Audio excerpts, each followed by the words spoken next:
ये जालिम गर्जिश हमारे पीछे ही क्यों पड़ी है, जो हमको बर्बाद करने पर पड़ी है। घर से निकालकर एक कोने में टिका दिया और अब पिताजी का साया भी सर से उठा दिया। और जालिम मौत, तूने भी जवाब करना था। कम से कम 14 वर्ष तो सब्र करना था।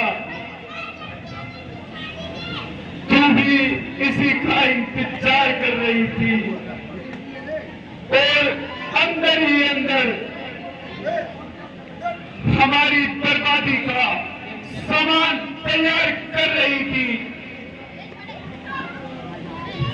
बेटा जरा सब्र करो, रोने धोने से काम नहीं चलेगा।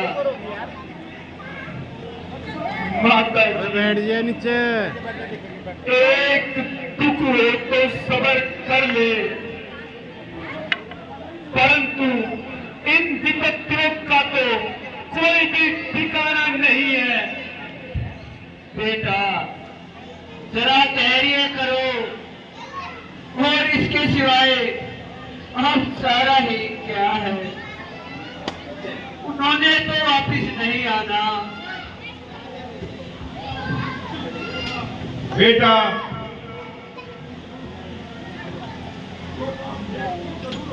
जो बात एक दिन जरूर होनी है, उसका अफसोस करना फिजूल है। ये कुदरत का नियम है, जो पैदा हुआ है वो जरूर जाएगा। इसलिए बेटा तुम थोड़ा बरस का धैर्य बनाओ।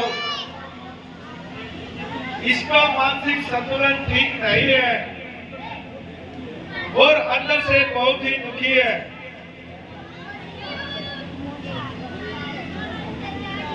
हे अभिनंदन रघु कुलभूषण, रघुपति रघुनायक रघुराई, छोटे भाई शरणागत को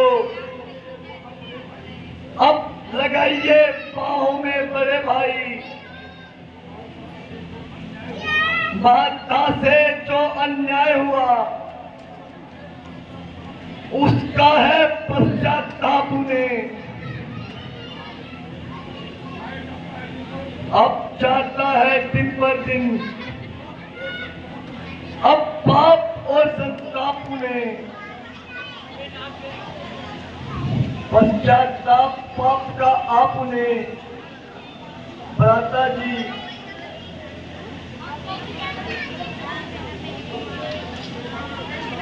आप मेरे साथ अयोध्या चलिए और अपना राजपाट संभालिए। भरत, प्यारे भरत, माता की ओर भावना जो तुम्हारी है अति प्यारी है। यदि इनसे कुछ बड़ा चढ़ा, उनका ये राम पुजारी है। भरत, इनको मन जाने किया क्या।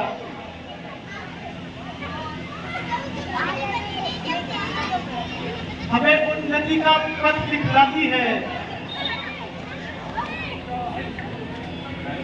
संग्रह से त्याग बहुत ऊंचा, यह महामंत्र सिखलाती है। प्यारे भाई, हम किसको क्षमा करें। माँ को पुत्र कभी क्षमा नहीं करते। उनकी नजर में तो चारों पुत्र एक ही समान होते हैं।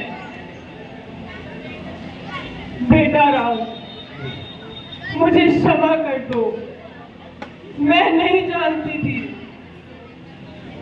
तुम ऐसे हो, तुम इतने हो। बेटा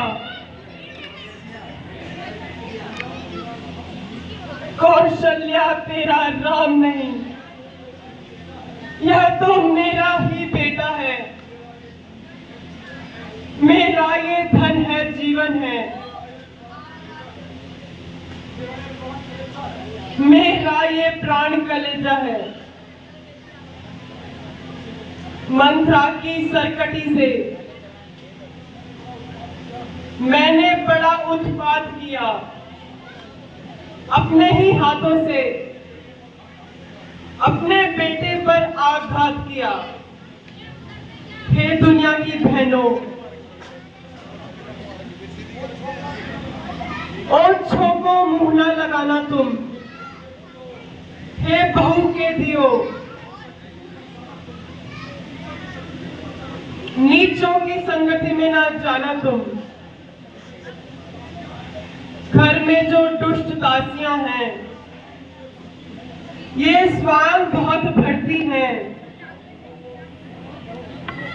बर्बाद घरों की बहुओं को नाना प्रकार से करती हैं।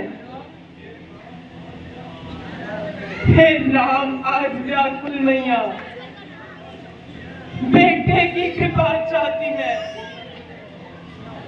तुम बेटे हो, तुम क्षमा करो। देखो मां क्षमा चाहती है। माता जी, ये आप किस प्रकार की बातें करती हो? आपका इस वक्त यह सोचना बिल्कुल ही गलत है।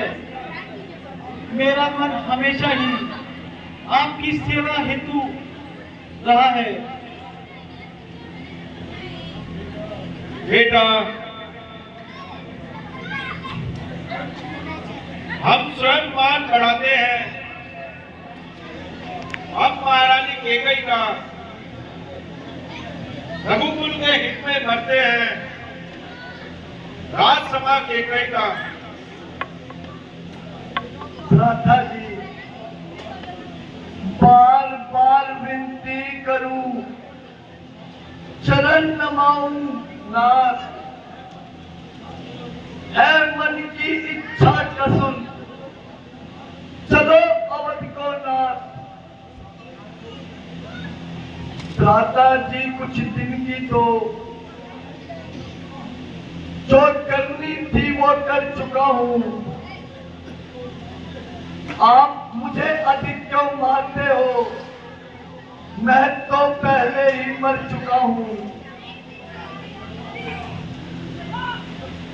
उधर सुखों का खात्मा हो गया और इधर आपकी ऐसी कठोर आत्मा हो गई। पिताजी के पास आपने ही पालन पोषण करना था। भ्राता जी,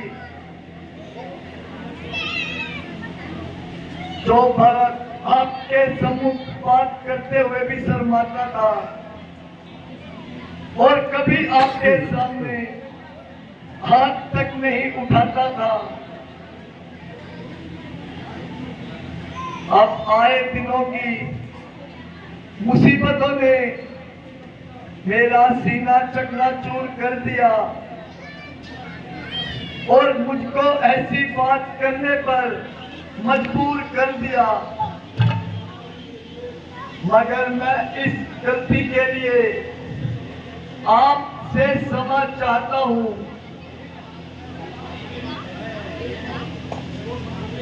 अब आप मेरी विनती पर गौर फरमाइए